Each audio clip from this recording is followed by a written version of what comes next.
मित्र नमस्कार. मित्र, काही दिवसापूर्वी मी एक पेपरवर बातमी वाचली होती आणि ती बातमी वाचल्यानंतर माझ्या मनाला अतिशय ती बातमी भावली आणि त्या बातमीवर मी एक कविता केली.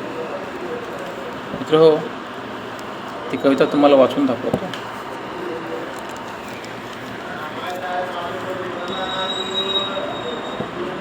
कविता अशी आहे. जिभेवर फोड आला, कर्करोग झाला, जिभेवरून हळूहळू शरीरात पसरला. कापली ती जीभ, बोलणे बंद झाले, मरणापूर्वी आबोलाचे दुःख सारे पिले.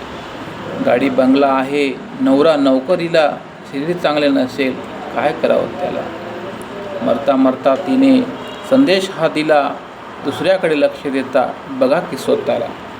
शरीर चांगले आहे तोवर मस्तपैकी जगा, छोट्या छोट्या गोष्टीमध्ये आनंद तुम्ही बघा. प्रकृतीला जपा, शरीर चांगलं ठेवा, सुंदर या जीवनाचा आनंद लुटावा, सुंदर या जीवनाचा आनंद लुटावा. धन्यवाद.